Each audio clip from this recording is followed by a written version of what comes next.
নমস্কার বন্ধুরা, সোমা কুকসে সবাইকে স্বাগত জানিয়ে আজকে আবারও চলে এসেছি মাছের একটি দুর্দান্ত রেসিপি নিয়ে। এটা হচ্ছে আজকে আমি শেয়ার করব আপনাদের সাথে আয়ের মাছের একটা রেসিপি। তবে আয়ের মাছের রেসিপি তো অনেক রকমভাবেই আপনারা করেছেন, অনেক রকমভাবেই জানেন। তবে আমি আজকে একদমই অন্যরকম একটা আয়ের মাছের রেসিপিটা শেয়ার করব। তবে সেই রেসিপিটা আমার কর্তামশাইয়ের খুবই ফেভারিট একটা রেসিপি, সেজন্য এটাই আজকে আমি আপনাদের সামনে শেয়ার করব।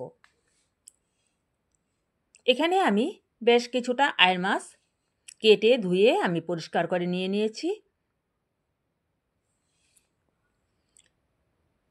মাছগুলোতে এবার আমি পরিমাণ মতো নুন আর হলুদ গুঁড়ো মাখিয়ে নেব। মাছগুলোর গায়ে নুন হলুদ মাখিয়ে আমি বেশ খানিকক্ষণ সময় রেখে দিয়েছিলাম। এবার চুলাতে একটা কড়াই বসিয়ে কড়াইতে দিয়ে দিলাম সর্ষের তেল। আয়ের মাছ ভাজার সময় কড়াইতে তেলের পরিমাণটা একদমই কম দিই আমি, কারণ তাতে ছিটকে আসে কম একটু। আর তেলটা বেশি দিলে কি হয়, একটু মুখে চোখে একটু ছিটে আসতে পারে। সেই জন্য তেলের পরিমাণটা একটু কম দিয়ে যদি ভাজা হয় তখন কিন্তু মাছটাও খুব সুন্দরভাবে ভাজা হয় আর ছিটকে আসে না তেলগুলো। এবার 3-4টা করে মাছ আমি একসঙ্গে সবগুলো দেব না, 3-4টা করে একসঙ্গে দিয়ে দিয়ে আমি এগুলোকে ভেজে নেব। আর আয়ের মাছটা একটু নরম থাকে, সেজন্য একটু একসাথে দিলে ভেঙে যেতে পারে। আর মাছগুলোকে একদম যে কড়া করে ভাজবো তা না, হালকা এপিট উপিট করে ভেজে আমি তুলে নিচ্ছি।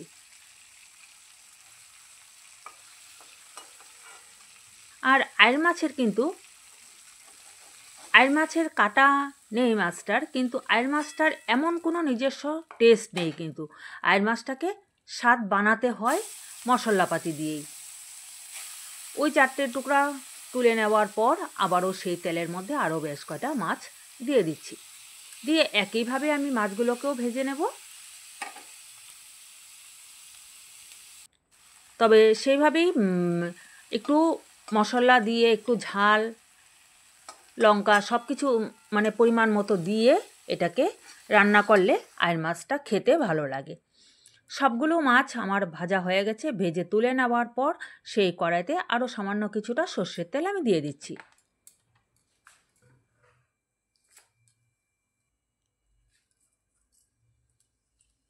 তেল গরম হয়ে যাবার পর আমি তেলের মধ্যে দিয়ে দিলাম গোটা জিরে ফোড়ন আর 2টো তেজপাতা ছিঁড়ে। এবার জিরে তেজপাতাটা কিছুক্ষণ নাড়াচাড়া করার পর যখন একটা সুন্দর একটা গন্ধ বেরিয়ে আসবে, তখন আমি আগে থেকে পেস্ট করে রেখেছিলাম, একদম মিহি পেস্ট না, দেখুন 2টো মাঝারি সাইজের পেঁয়াজ, একদম মিহি পেস্ট করিনি। এই পেঁয়াজগুলোকে দিয়ে দিলাম। পেঁয়াজটা ভালো করে একটু ভেজে নেব।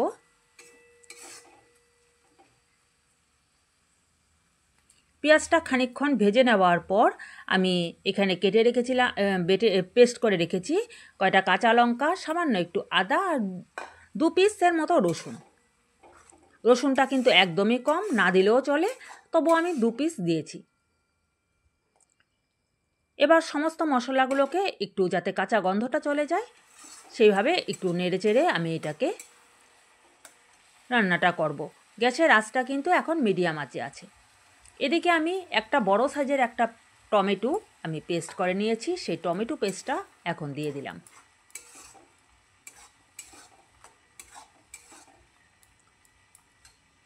আবারও কিছুক্ষণ সমস্ত মশলাটাকে আমি একটু কষাবো।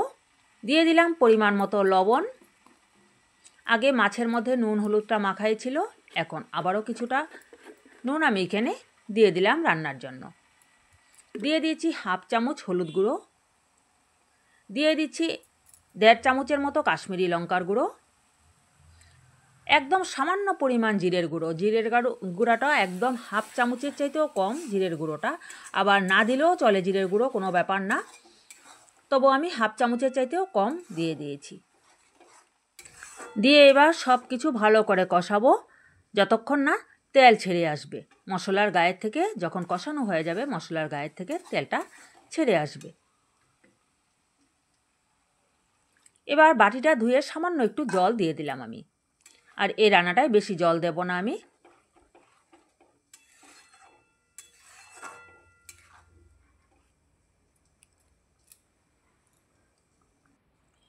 এবার ঝোলটা আমার ফুটে উঠেছে, দেখুন।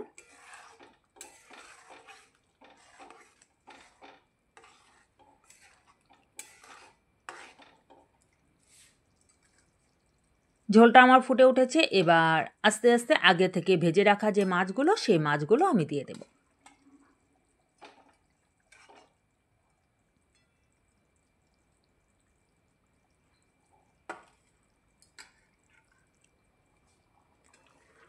সমস্ত মাছগুলো দিয়ে একটু নেড়ে দিচ্ছি, আর গ্যাসের আঁচটা কিন্তু একদম মিডিয়াম করে আছে।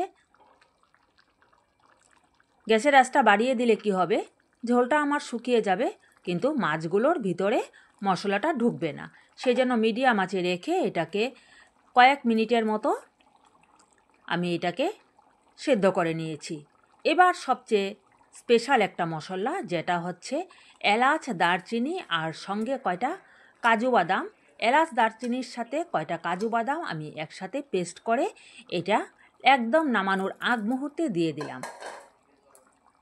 এটা দেওয়ার পর গ্যাসটা কিন্তু আমি অফ করে দিয়েছি।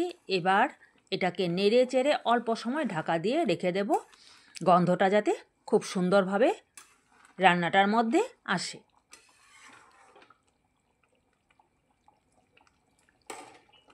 হয়ে গেল, আমি এবার নামিয়ে নিচ্ছি। আমি আবারও বলে দিচ্ছি, কাজু, এলাচ, দারচিনি এই মশলাটাকে একদম নামানোর আগ মুহূর্তে দিয়েই এটাকে নামিয়ে নিতে হবে। তৈয়ার হয়ে গেল আমার আয়ের মাছের স্পেশাল একটা রেসিপি। তবে কেমন লাগলো বন্ধুরা আজকের আমার এই রান্নার রেসিপিটা, অবশ্যই কমেন্ট করে জানাবেন। এখনও পর্যন্ত যে সকল বন্ধুরা আমার চ্যানেলটিকে সাবস্ক্রাইব করেননি, অবশ্যই সাবস্ক্রাইব করে আমার চ্যানেলটির সঙ্গে থেকে যাবেন। পুরনো বন্ধুদের জানাই অনেক ধন্যবাদ, ভালোবাসা, এভাবেই আমাকে এগিয়ে নেওয়া যাওয়ার জন্য। তবে আজকের মতো ভিডিওটা এই পর্যন্তই। আবারও নিয়ে আসবো অন্য কোনো দিন অন্যরকম রান্নার রেসিপির সাথে। ততক্ষণের জন্য বাই বাই।